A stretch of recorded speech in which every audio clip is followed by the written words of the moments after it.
Tiffany Dell, ex-Grand Prix driver, into the Sierra, out of the pit lane, into the race. And that was a really slick pit stop. Excellent work.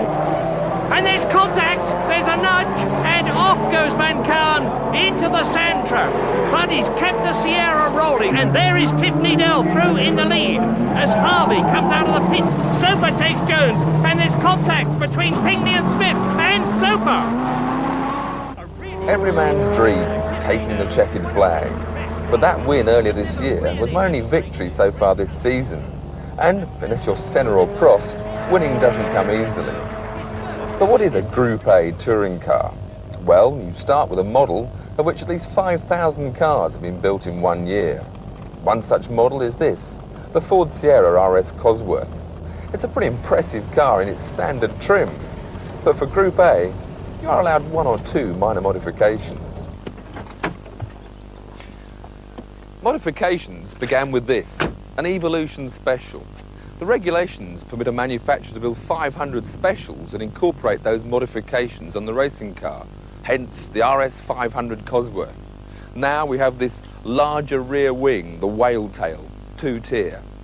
In the engine there's a larger turbocharger and larger intercooler, which allows the power to be raised from 200 horsepower to 225. The front spoiler now has a lower chin for aerodynamics and also more ducting to increase the airflow into the coolers. And so we come to the racing model itself. There's now slick racing tyres, racing brakes, and very firm racing suspension. In the engine bay, well, there's a lot of heat shielding, there's a lot of this aircraft specification high pressure piping, there's a mechanical fuel pump, and also there's a very well-tuned engine. The same engine albeit, but now producing 500 horsepower. Finally, and most important in most racing cars, are the sponsors' colour schemes and logos. Here is the car that I won that race back in May with Lawrence Bristow, and in this case it's a Canadian brewer with a very important message.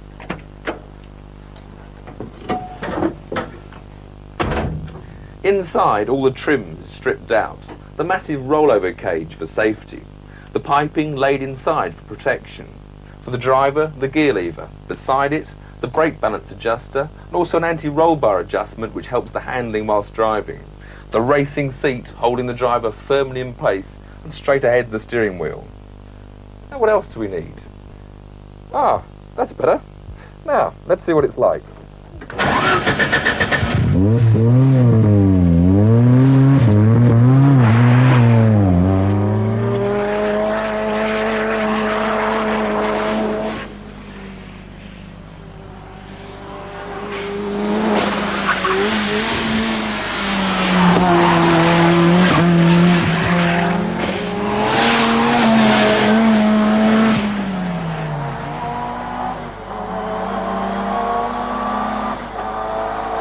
The main thing about Group A is that it's a compromise formula.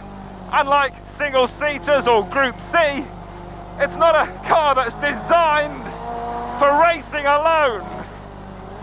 It's a compromise. It's a road car made into a racing car. With these engines race-tuned, you've got 500 horsepower to hold on the road, but the regulations limit the amount of tyres you're allowed to have, the tyre width. So getting 500 horsepower down onto the road in what's basically a saloon car causes quite a few interesting situations. The suspension is relatively soft. You can't get the torsional rigidity that a racing car provides because the body shell is full of holes. So you have to make do as best you can. Suspension, of course, still very stiff compared with the road car, but there's an awful lot of wheel waving and steering wheel work to be done in a Group A car. Braking is a much longer braking area as well as a racing car.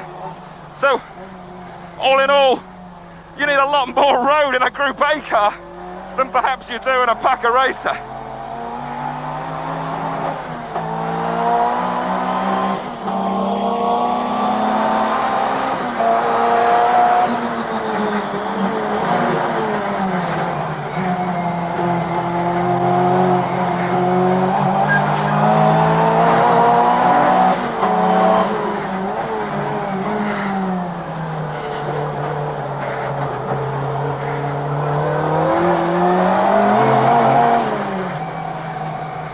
tending to understeer into the corners, and then snapping to oversteer when the brute power of 500 horsepower is applied.